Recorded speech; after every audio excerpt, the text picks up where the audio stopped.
주님 너의 곁에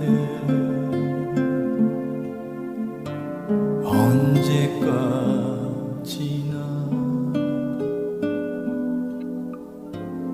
함께하리라.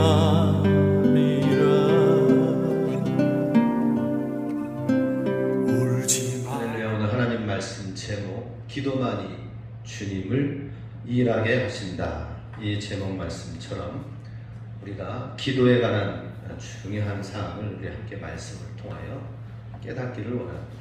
지난 주간에 날씨가 갑자기 녹았던 바닥이 차가워져서 빙판이 되어지는 일이 있었습니다. 새벽 기도를 2월 1일이었었나요? 그때 우리가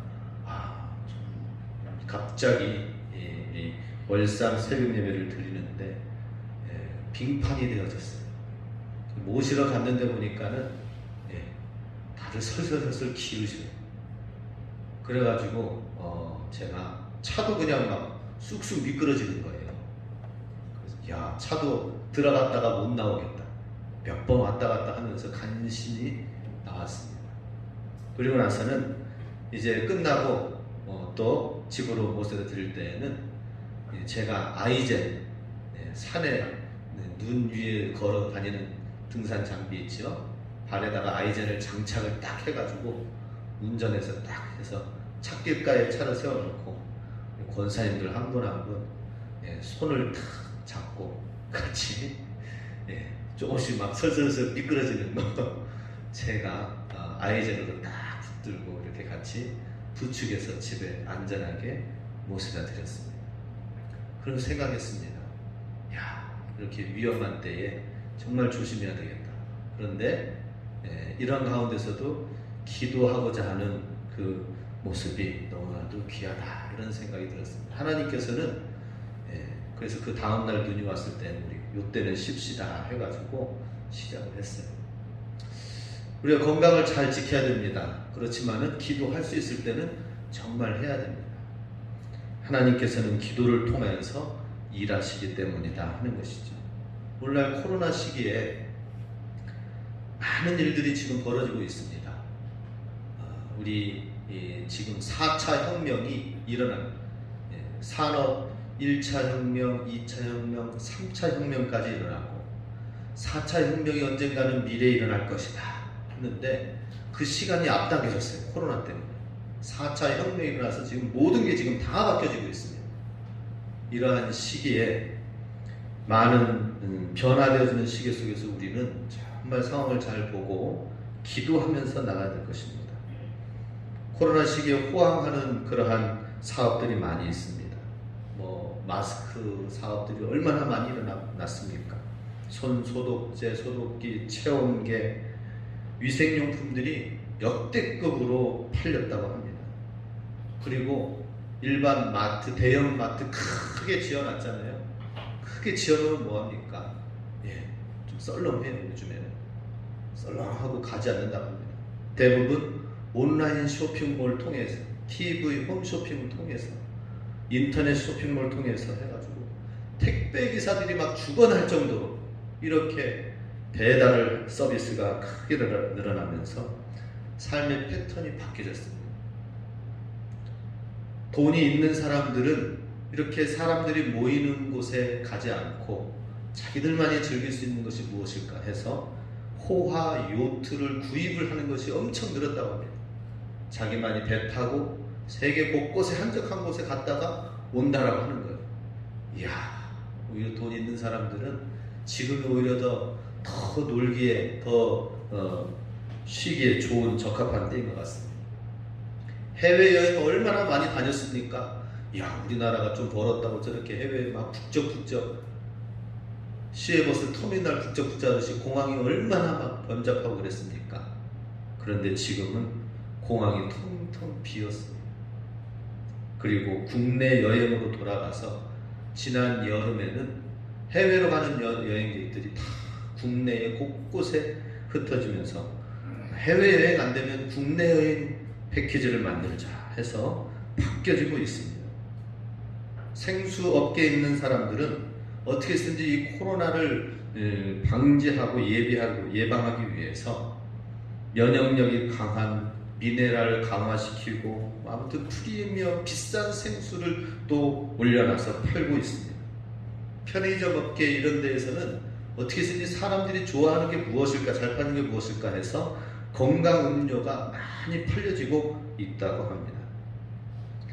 우리가 살아가는 이 시기가 많이 바뀌어져 가고 있는 이때에 또 무조건 잘못된 것만 있느냐, 반대로 또 사람들이 마스크 쓰고 개인위생을 철저히 하게 되어지면서 그러면서 수족구병, 눈병, 식중독, 여름철 여러 바이러스 질환들이 많은 유행병들이 엄청나게 많이 줄어들었다고 합니다. 자연스럽게 코로나를 걱정하고 대비하는 그것이 다른 바이러스들까지 경계하는 거죠. 그러니 우리가 무심코 지내오면서 살았던 시간들 속에 왜 나는 감기 걸리지? 왜 나는 이런 질병 걸리지? 이런 것들을 몰라왔었어요. 그런데 점점 우리가 스스로를 지켜나가면서 그 질병과 오히려 더 멀어질 수 있는 상황들이 됐다는 것입니다. 코로나 시기에는 이제 사람이 공포가 된 시기가 되었습니다. 사람이 이제는 무서운 그러한 세상이 되었다는 것이죠.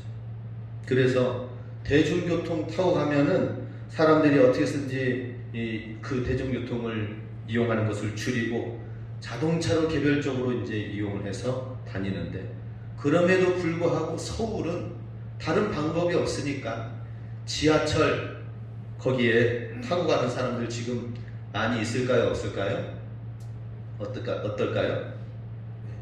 우리 안윤정 지사님 얘기를 들어보니까 서울에서 완전히 샌드위치를 해가지고 출퇴근한대요. 그래가지고 막 꽉꽉 끼어가지고 그래가지고 다닌다고 합니다. 사람이 무섭지만은 회피할 수 없는 이 세상들.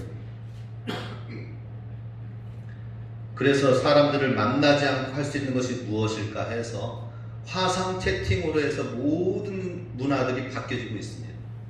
이제는 우리 어르신들, 우리 성도님들도 핸드폰 화상 채팅을 할 수 있는 그 핸드폰, 스마트폰으로 다 바꾸고 배울 수 있도록 해야 돼요. 그렇지 않으면은 핸드폰을 통하여서나 영상을 통하여서 할 수 있는 사람과 하지 못하는 사람들이 점점 나눠져서 할 수 있는 사람들은 더 그 문화적인 혜택을 누리지만 그거 못 이용하면은 점점 소외되어질 수밖에 없습니다. 사람들을 가까이 있는 주변에 있는 사람도 만나지 못하는 상황들이 된다는 것이죠. 그래서 우리 성도님들 스마트폰 이용을 못 하시면은 저에게 말씀하시기 바랍니다.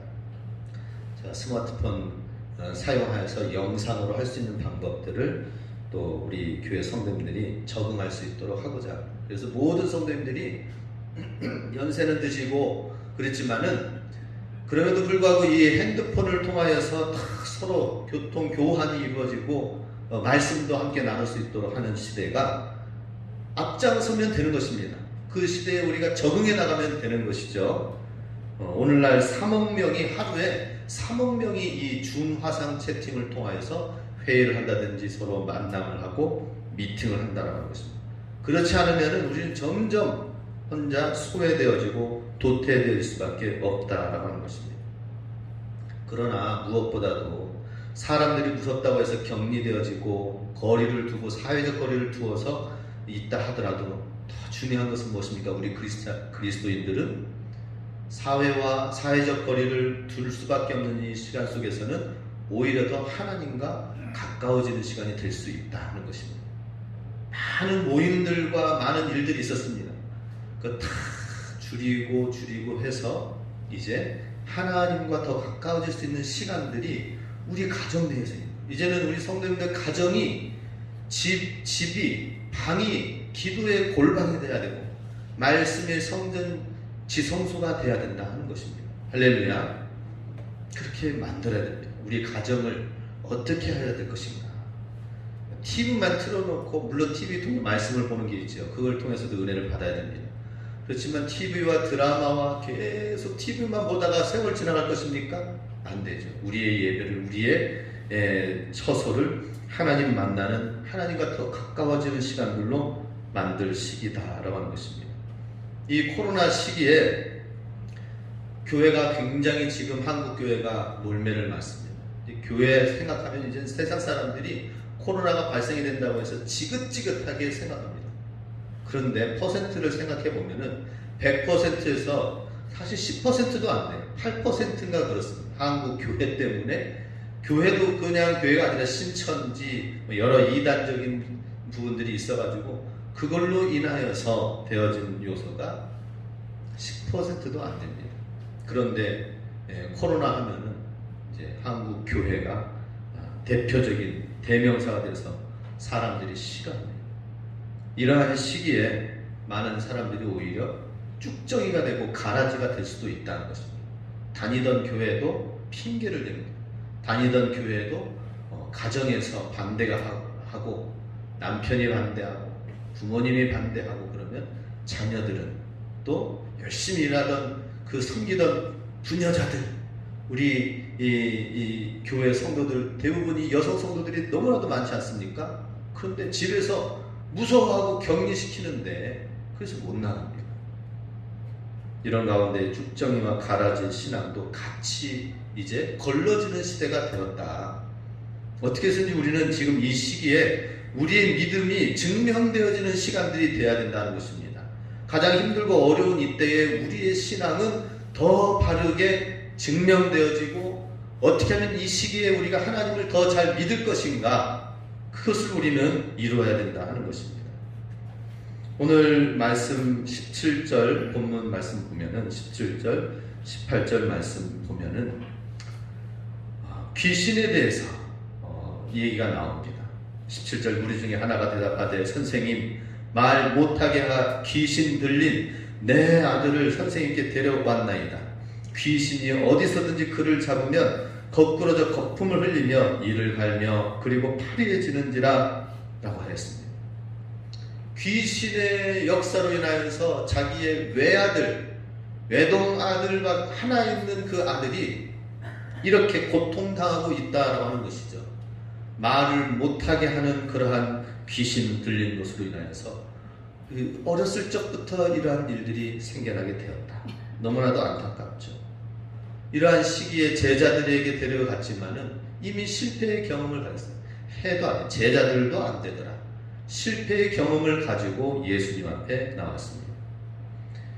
이 귀신의 역사를 보면서 사람의 힘으로는 할 수 없는 상황들, 사람이 어떻게 할 수 없는 상황들이 벌어지고 있는 것이 지금 오늘 본문의 내용입니다.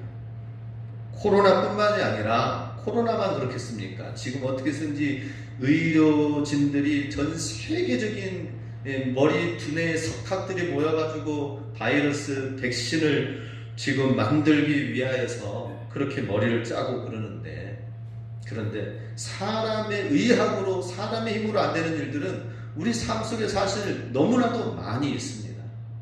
우리의 힘으로 아무리 그렇게 세상이 그렇게 많은 능력이 있고 과학이 발달하면 뭐합니까? 내가 그렇게 돈을 가지고 있습니까? 능력이 있습니까? 그렇지 못해요. 우리에게 지식이 있습니까? 그러지 못해요. 우리가 살아온 만큼 지식과 내가 가지고 있는 만큼 해서 아무리 기술이 있고 좋으면 뭐합니까? 과학이 발달하면 뭘 합니까? 우리가 미리 사전에 돈을 들여가지고 비싼 검색을 해가지고 머리라든지 심장이든지 이런 거 미리미리 다 검사를 해가지고 조금이라도 발견되어지면 그때부터 이제 막 치료 들어가면은 그래도 건강하게 오래 미리 살 수 있잖아요. 치료될 수 있잖아요. 우리가 그렇게 할 수는 없잖아요. 살다 보니까 우리에게 어려움이 있고 문제가 있고 그리고 그것을 가지고 씨름하고 하나님 앞에 엎드릴 수밖에 없는 기도할 수밖에 없는 그런 상황이 오게 되는 것이죠. 그런데 우리 지난 주간에 새벽 예배 때 누가복음 말씀을 함께 나누면서 이런 말씀을 함께 나눴습니다. 예수님의 산상수훈에 해당되는 누가복음의 6장의 평지설교의 내용인데요. 배고픈 자는 가난한 자는 복이 있다. 저가 배가 부르게 될 것이다. 이것은 굉장히 원색적으로 의지할 것 없어서 밥 한 끼 먹기도 힘든 상황의 상태의 그 가난을 얘기를 합니다. 그런데 예수 안에 있으면은 그것이 배부른 자가 될 것이다 라고 말씀하고 있습니다. 그냥 배부른 것이 아니라 하나님 나라의 그 혼인잔치에 참여해서 정말 축복의 영원한 배부름을 가질 수 있는 그런 것처럼 이 땅 가운데에서 우리가 그냥 밥 한 끼 먹고 끝나는 것이 아니라 정말 배가 불러가지고 힘들 정도로 배가 충만하게 되어지는 정도로까지 하나님이 그렇게 해주시겠다라고 하는 것입니다. 그러한 비결이 무엇인가? 이러한 가난 가운데 있는 사람들, 이러한 애통 가운데 있는 사람들이 바로 오늘 본문에 있는 주인공입니다. 이 귀신 들린 아들을 데리고 온 이 아비의 심정이 바로 그와 같습니다. 그런데 예수님을 만나니까 어떻게 되는 거예요? 먼저 귀신의 역사가 얼마나 강한지를 한번 봐야 됩니다. 20절 말씀에 보면은 데리고 온 이 귀신이 예수를 보고 곧 그 아이로 심히 경련을 일으키게 하는지라 그가 땅에 엎드러져 구르며 거품을 흘리더라. 22절 귀신이 그를 죽이려고 불과 물에 자주 던졌나이다. 그러나 무엇을 할 수 있을까도 우리를 불쌍히 여겨 도와주옵소서. 귀신이 한 역사가 뭡니까? 심히 지금 경련을 일으키면서 정상적으로 지금 생활할 수가 없고 땅에 엎드려져 예수님 앞에서 그 귀신이 떠나가는 데 있어서 얼마나 아주 지진이 일어나고 진동이 일어나는 것처럼 거품을 물고 쓰러져 죽은 것처럼 그렇게 그를 다스리고 지배하고 있었다는 것이죠. 귀신이 얼마나 딱 달라붙어 있었더라면은 뛸래야 뛸 수 없는 그 상태. 이거 사람의 힘으로 되겠습니까? 예수님의 권능이 오니까 이 뗄래야 뗄 수밖에 없는 그 딱 달라붙어 있는 거, 그거를 그냥 하나님의 권능이 지금 예수님의 권능이 뛰고 있는 거 아닙니까? 억지로 띄워주려고 하니까 어때요? 사단이 그거 놓지 않으려고 지금 입에 거품 물게 하고 엄청난 땅에 엎드려 경련을 일으키고 부르게 하는 그런 일들. 야, 이 정도로 떨어지지 않으려는 귀신의 역사, 귀신이 달라붙어가지고 그를 얼마나 괴롭혔는지를 보게 됩니다. 그래서 우리는 우리의 사람의 힘으로 되지 않는 그게 있어요. 그 영 가운데에서 그 삶 가운데 붙어있는 귀신이 저 정도로 떨어지지 않고 달라붙어서 역사할 정도라면은 얼마나 시달렸겠습니까? 얼마나 귀신의 역사가 강력합니까? 우리는 잘 알아야 됩니다. 우리의 힘으로 되지 않는 모든 일들을 우리의 힘으로 하려고 하는 많은 일들이 있습니다. 귀신이 그를 22절에 죽이려고 불과 물에 자주 던졌다라고 나와 있습니다. 이쪽으로 던지고 저쪽으로 던지고, 물에 빠져 죽게 하고 불질러서 사람 죽으려고 하고 이런 일들이 생겼다라고 하는 것이죠. 오늘날 귀신이 교회 가운데 역사하면은 이런 일들도 많이 있다고 합니다. 큰 교회 목사님이 고민을 해가지고 얘기를 한 게 있어요. 성도들은 이렇게 많은데, 성도들은 이렇게 수백 명, 수천 명, 수만 명까지 있는데 그들을 어떻게 다 관리하고 케어하고 그렇습니까? 그런데 보니까 지금 우리 작은 교회도 참 기도해야 될 일들이 많이 있는데 수백, 수천, 수만 명의 목회를 하시는 분이 얘기를 하시는 거예요. 사단이 역사를 하면은 개인 한 사람 한 사람의 문제를 일으키고 가정의 문제를 일으키고 신앙의 문제를 일으키고 사람에게 실족하게 하고 또 성도와 성도들 간에 서로 부딪히고 깨지고 싸우고 다투게 하고 그러면서 서로 시기하게 하고 질투하게 하고 하는데 걷잡을 수 없다고 하는 거예요. 근데 그 교회 목사님이 하시는 말씀이 사단이 역사하면은 지금 걷잡을 수 없대. 그런데 하나님 앞에 기도 외에는 다른 거 할 수밖에 없다는 것이죠. 기도 외에는 다른 방법이 없다. 그리고 성도들이 기도하게 하고 하나님 앞에 기도하면 하는 것 외에는 없다라고 하는 것입니다. 그래서 우리도 마찬가지입니다. 크든지 작든지 제가 아무리 쫓아다니면서 무엇을 할 수 있겠습니까? 아무것도 못해요. 저는 기도하고 우리 성도님들이 기도해야 된다는 것입니다. 할렐루야. 기도하는 교회가 돼야 된다라고 하는 것입니다.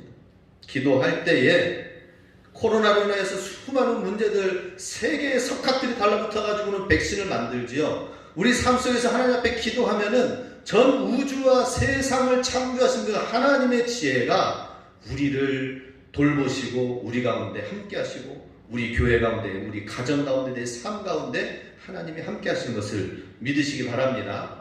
그래서 우리는 세상을 의지하는 것이 아니라 하나님을 의지해야 된다라는 것입니다. 하나님 앞에 기도하는 교회가 돼야 되는 거예요. 예. 저는 한편으로는 좀 우습게 생각했습니다. 개척교회가 시작이 돼서 5명, 10명이 되고 10명이 15명, 20명이 되고 그러는데 그 가운데서 어려움이 있대요. 개척교회 하시는 목사님. 그게 뭡니까? 그랬더니 그 몇 안 되는 성도님들이 서로 다투고 싸우다가 누구 때문에 안 나온다고 갔대. 그래서 그 성도들 간에 어려움이 생기지요. 그리고 또 신천지로 인하여서 또 10몇 명이 또 떠나갔지요. 5명부터 다시 시작을 해서 지금 다시 또 지금 이제 다시 10명 됐어요. 그래서 이제 그분이 깨달은 것은 정말 기도하는 교회가 아니면은 어떻게 아무리 말씀을 잘 준비해서 전한다 하더라도 소용이 없다는 것을 경험했다고 합니다. 그게 원주에 있는 교회 이야기예요. 우리도 정말 깨어있는 교회가, 기도하는 교회가 돼야 될 줄로 믿습니다. 기도하지 않으면은 정말 이 사단이 물에, 불에 뛰어들게끔 하는 것처럼 성도들의 신앙과 모든 삶들이 그렇게 되어지는 거예요. 공격을 받게 되는 거예요. 우리는 이러한 시기에 오히려 이 코로나 시기에 하나님 안에서 골방을 만들어, 기도의 골방을 만들어야 될 줄로 믿습니다. 기도하는 교회가 되어야 될 줄로 믿습니다. 오늘 말씀 23절 말씀 보면은 물과 불에 자주 던져져서 무엇을 할 수 있거든 우리를 불쌍히 여기사 도와주시옵소서라고 하는 거기에 예수님께서 하신 말씀이 있습니다. 같이 읽습니다. 23절 예수께서 이르시되 할 수 있거든이 무슨 말이냐 믿는 자에게는 능히 하지 못할 일이 없느니라. 예수님 안에서는 능치 못할 일이 없다라고 말씀을 하고 있습니다. 이렇게 제자들도 할 수 없는 그 일을, 그 문제를 가지고 예수님 앞에 나왔을 때에 예수님이 하신 답변은 무엇입니까? 믿는 자에게는 능치 못할 일이 없다라고 말씀하십니다. 믿는 자에게 이러한 능력이 임하는데 우리 진짜 우리 주님을 믿습니까? 우리의 믿음, 믿는다고 하는 거 뭘로 보여줄 수가 있어요? 나의 믿음을 무엇으로 보여줄 수가 있습니까? 정말 우리는 이 세상에 내가 주님 믿습니다라고 하고 그 다음에 지금 우리가 살고 있는 이 모든 생애는 왜 남겨져 있습니까?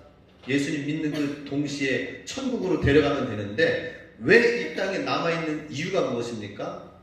그것은 우리의 믿음이 진실한 믿음인지 정말 발견되어지는 시간들이 되어야 되는 것이죠. 그리고 진실하게 발견되어지는 그 시간들 속에서 하나님의 사명을 감당하고 하나님의 일을 대신하여서 하고 오라고 하시는 시간을 주신 거예요. 그러니 우리는 예수님을 믿고 난 이후에는 이제는 나 한 사람은 이제 혼자가 아니라 하나님의 일을 하는 공인이다라고 하는 것입니다. 내가 주님의 일을 하기 위해서 내가 이제는 이 남아있는 생애가 나눠져 있다. 우리 갈라디아서 2장 20절 말씀처럼 내가 이 땅에 사는 것은 나를 사랑하사 나를 위하여 죽으신 독생자 예수 그리스도를 믿는 믿음 안에서 사는 것이라. 이제 주님을 위하여 십자가 지신 주님을 위하여 사는 것이라고 사도 바울도 고백을 하였습니다. 그래서 우리의 믿는 신앙생활이 증명되어지고 발견되어지는 시간들이 되어야 된다는 것입니다. 어떤 문제가 있습니까? 그럼 그 문제를 통해서 우리의 믿음이 증명되어지는 시간들이 될 수 있도록 해야 되는 거예요. 우리가 정말 하나님을 믿는가? 그럼 무엇을 증명할 수 있습니까? 하나님을 전적으로 신뢰하는 그것이 믿는 거예요. 하나님, 내가 주님을 믿습니다. 그래서 제가 청년 때에 한 게임이 있습니다. 그것은 무엇이냐? 서로 신뢰 게임을 하는 거예요. 서로 공동체마다 돌아가면서 한 번씩 하자고 하는 거예요. 뭐냐면은 동그랗게 원을 그리고 한 사람이 가운데에 섭니다. 눈 감고 그 다음에 그대로 해서 뒤로 넘어지라고 합니다. 눈 감고. 그러면 뒤에 있는 사람이 나를 받쳐줄 걸 알고 그냥 땅에까지 자빠져야 돼요. 그런데 이렇게 해가지고 이렇게 하면 받쳐줘야 되는데 어떤 사람의 믿음을 시험하기 위해서 이렇게 떨어질 때까지 안 받쳤다가 밑에쯤 될 때에 받쳐줍니다. 그러면 대부분의 사람들은 믿지 못하고 그냥 눈 떠버리면서 그냥 막 넘어지지 않으려고 합니다. 신뢰게. 그래서 저는 옆에서 그걸 보고 나서 마지막까지 의심하지 말고 그냥 넘어지면은 머리가 뒤통수가 깨지는 한이 있다 하더라도 끝까지 이거 믿어야 되겠다. 그래가지고 다리 무릎 쫙 펴고 그대로 해서 이제 쓰러졌습니다. 그런데 진짜 아니라 다를까 위험하다 안 받쳐주는가 했는데 마지막 순간에 모두가 다 쫙 받쳐주는 거예요. 그게 신뢰 게임. 사람을 신뢰하는데 얼마나 하나님을 이렇게 신뢰하는가, 나 자신을 얼마나 하나님께 맡기면서 살고 있는가. 우리 하나님을 정말 믿을 때 이러한 능력이 일어나게 됩니다. 주님을 믿는다는 것은 어떤 것인가? 구약성에 보면 문둥병자가 있어요. 성읍이 적으로부터 포위해가지고 다 해서 몇 날 며칠을 포위되어지니까 성 안에 바깥으로 나가면 죽기 때문에 적들에 의해서 둘러싸여 돼서 죽기 때문에 나가지 못하고 성 안에서만 갇혀 있어요. 그것이 계속 몇 날 며칠 또 혹은 수개월이 걸린가 봐요. 그러니 그 성 안에서는 점점 식량이 떨어져가지고 이제 오늘은 너의 자녀를 삶아먹고 다음에는 우리 자녀를 삶아먹자 해가지고 제비뽑기 해가지고는 걸리니까 삶아먹었어요. 그 다음부터는 이제는 내 자녀를 삶아먹어야 되는데 왜 내주지 않느냐, 이런 상황이 되어진 거예요. 성 안에서. 이런 상황을 지켜보고 있는 문둥병자들이 이 성 안에서 어차피 굶어 죽을 바에는 차라리 밖에 나와가지고 어떻게 해서든지 적들이 눈에 피하든지 어떻게든지 이왕 죽는 거 바깥 상황이라도 살펴보면서 항복을 하면은 적들이 나를 구해주면은 살려주면은 살고 죽든지 죽으면 죽으리라 하고 성에 나갔어요. 근데 조용한 거예요. 저쪽 멀리까지 산 능성이까지 가는데 거지들이 문둥병자들이 뭐가 있습니까? 먹는 깡통, 딸그락거리는 소리들을 내면서 가는 거예요. 그런데 이 소리를 하나님께서 얼마나 귀에 크게 들리게 하셨는지 적들이 이 거지들의 깡통 소리, 오는 발걸음 소리를 크게 하셔가지고 적들이 이제는 쳐들어오는구나 하고 놀래가지고 다 도망가 버렸어요. 그 적의 진영에 들어가 보니까 어떻게 되는 거예요? 적들은 다 없고 군사들은 다 없고 지금 막 모락모락 피어나 있는 막 고기들과 식량들이 쫙 있는, 옷들도 있고, 그래서 막 먹고 포식하고 그래가지고는 정말 이제 아주 그냥 행복에 겨워지게 됐어요. 그런데 이제 한 사람이 얘기하는 것입니다. 지금 성 안에 있는 사람들은 죽게 되어 있는데, 죽어가고 있는데 우리만 이 소식을 알아서 되겠느냐. 저 성의 사람들에게 얘기하러 가자 해가지고 다시 이제 가는. 그러니 이 문둥병자의 발걸음은 뭐예요? 죽으면 죽으리라 하고 나왔어요. 그런데 보니까는 하나님이 그게 살리는 생명의 길을 열어주신 거예요. 그리고 사는 삶의 문이 열려지니까 그걸 먹고 누리고 나서는 우리만 이렇게 누려서 되겠느냐? 저 성읍에 죽어가는 사람들을 그들에게 전해야 되겠다. 이 소식을 전하자. 성의 문빗장이 열려지도록 해서 이 모든 전리품들을 누리도록 하자라고 하는 것이었습니다. 그것이 마치 우리에게 믿음 생활이에요. 우리 주님을 믿되 죽으면 죽으리라 하고 주님만을 믿어야 돼요. 할렐루야. 죽으면 죽으리라 하고 주님만을 믿어야 되는데 주님을 너무나도 살짝 믿어. 살짝 믿으니까 하나님 믿는 거가 되는 게 아닌 거예요. 기도를 하지 않아요. 그러니까 하나님 믿지 않으니까 기도를 하지 않아요. 우리는 하나님을 절대적으로 믿고 하나님밖에는 없습니다는 이 마음으로 기도해야 된다라고 하는 것입니다. 그리고 하나님의 방법으로 나아가야 된다라고 하는 것이죠. 저도 사실 이번에 믿음이 좀 약했어요. 그래서 차량에 화재가 나고 나서 이거 어떻게 이 문제를 어떻게 해결해야 될까? 근데 놀랍게도 우리 사무총회에서는 우리 그냥 새 차 삽시다 하고 그냥 결정을 해버린 거예요. 근데 저는 보면은 이거 새 차를 사면은 사지만은 참 감사하지만 이게 앞으로 계속 긴장 가운데에 이게 60개월 할부하도 40만원 50만원씩 매달 나가야 되는 거, 이거 짊어지고 가야 되는 짐이 너무 무겁다라는 생각이 드는 거예요. 그랬을 때 결정을 했지만은 마음이 편치가 않았어요. 그리고 또 친구가 또 신문을 통하여서 도움을 요청하라고 하는 그런 것도 있고, 또 정 안 되면은 저 옆에 있는 토지밭 땅이라도 팔면 되겠지. 정말 힘들면 여러 가지 생각들을 가졌어요. 그리고 나서도 또 다시 신차라든지 구매해서 보려고 하는데 중고차를 이제부터 알아보기 시작했죠. 중고차도 좋은 신형 얼마 안 된 거는 새 차랑 가격이 얼마 되지 않는 거예요. 이런 과정 가운데 있을 때 그냥 편안하게 지금 당장 보이는 그냥 1,200만 원만 더 붙여가지고 보상금 해서 5, 6년 된 스타렉스 그냥 끌고 가야 되겠다, 이런 마음도 있었어요. 그러나 하나님께 일단은 기도나 해보자. 사람을 의지하고 신문사를 의지하고 이런 거 이전에 하나님께 기도해야 되겠다. 그래서 신문사라든지 모든 걸 거절하고 기도했었어요. 그런데 하나님이 새 차 사자고 우리 이제 알아보신 우리 분들 중에서 새 차 그래도 사야 되는 거 아닙니까? 이렇게 자꾸 얘기를 하시길래, 그러면 새 차 그래 사야 되겠다. 그러면 하나님 새 차 사는 걸 일단 마음을 정했습니다. 그러면은 이제는 하나님 어떻게 해야 될까요? 그 다음에는 어떻게 해야 됩니까? 근데 하나님께서 보여주시는 거죠. 이 땅의 지적들을 보여주시고 이 짜투리 땅을 해결하면서 해나가면 되겠다. 하나하나 순종하는 마음으로 했더니 지난주에 그저께 계약을 다 했습니다.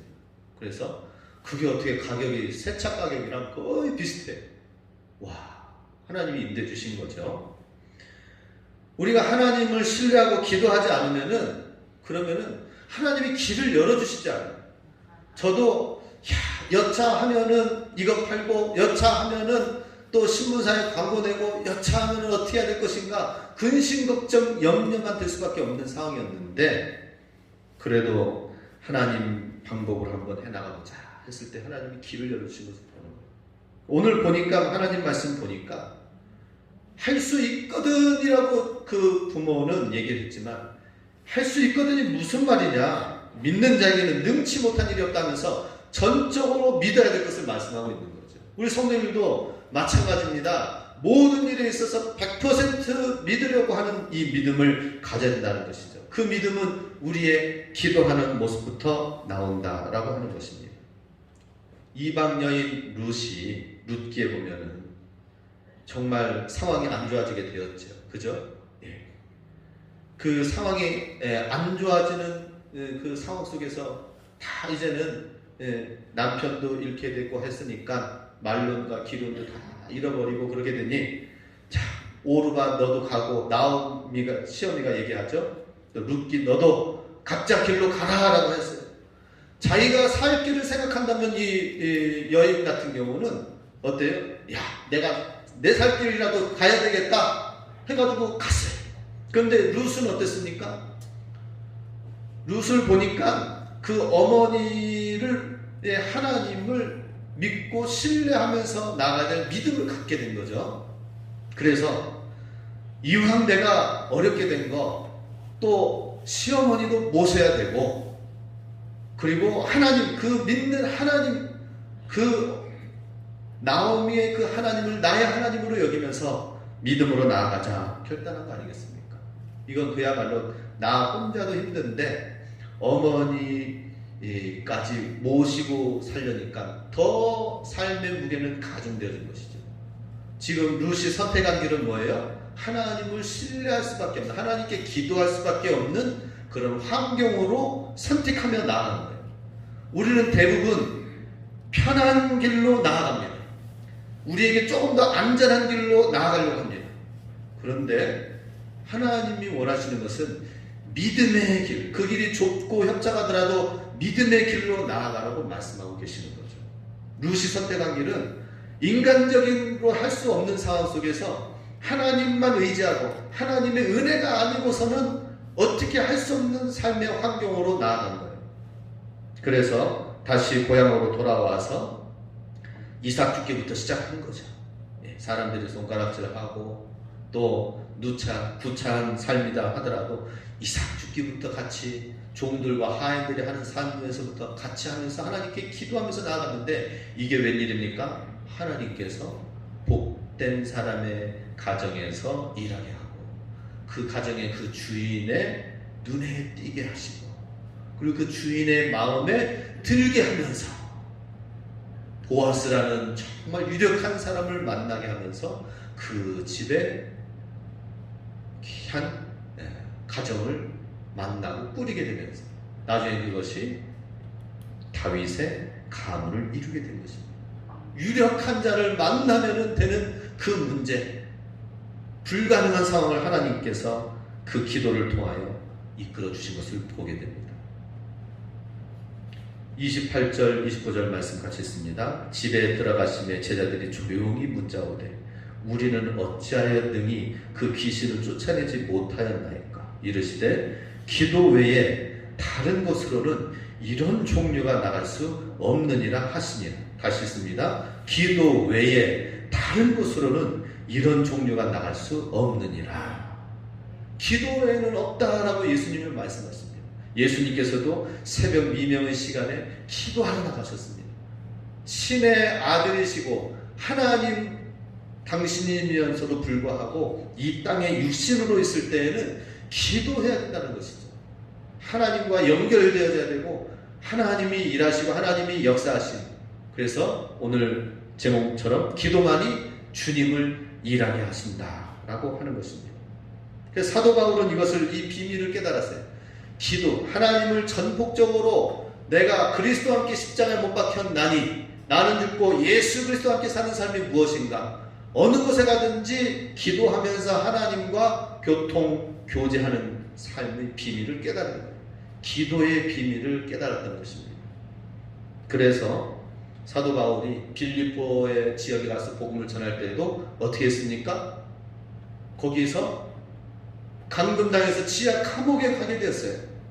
그렇지만 거기에서 사도 바울 일행이 한 것은 뭐예요? 바울과 신라가 함께 기도하고 밤새도록 기도하고 찬양하였더라 라고 말씀하고 있습니다. 그 결과는 뭐예요? 옥문이 열려지게 됐어요. 옥문이 열려졌을 때에 사도 바울이 주여 우리에게 옥문을 열어주시옵소서라고 기도 제목이 그거였더라면 옥문이 열렸네, 주여 감사합니다 하고 36개 주랭랑 쳤을 거예요. 그런데 사도 바울의 일행의 기도의 제목은 주여 이 문제가 해결되어지게 하여 주시옵소서가 아니라 뭡니까? 주여 우리가 사나 죽으나 빌립보 성에 온 이유와 우리가 살아가는 이유는 무엇인가요? 하나님의 나라가 이 땅에 세워지는 것, 그거 하나요. 예수로 충만해서 예수의 향이 나오게 되어지는 것, 그 한 가지였죠. 그래서 옥문이 열려도 도망가지 않았습니다. 그건 뭐예요? 그건 뭘 말하는 것입니까? 기도의 제목이 뭐예요? 기도한 내용이 뭐예요? 하나님을 기뻐하는, 주여 내가 이 가운데서도 하나님이 이끄시고 하나님의 선한 계획이 있을 것을 믿고 하나님을 기뻐하고 하나님의 영으로 충만하고 이 지역을 위해서, 빌립보 지역을 위해서 기도하면서 나아가는 것입니다. 빌립보 지역에 있는 영혼들을 위해서 기도하는 것이 나아가는 것이죠. 옥문이 열려도 도망가지 않았습니다. 그 결과는 무엇입니까? 간수가 자결하려고 할 때에 잠깐 멈추시오. 우리는 여기 있으니 몸을 해하지 마십시오. 그랬을 때에 이 모습을 보고 간수가 예수님을 믿게 되었습니다. 내가 어떻게 해야 됩니까? 주 예수를 믿으라. 그리하면 너와 내 집이 구원을 얻으리라.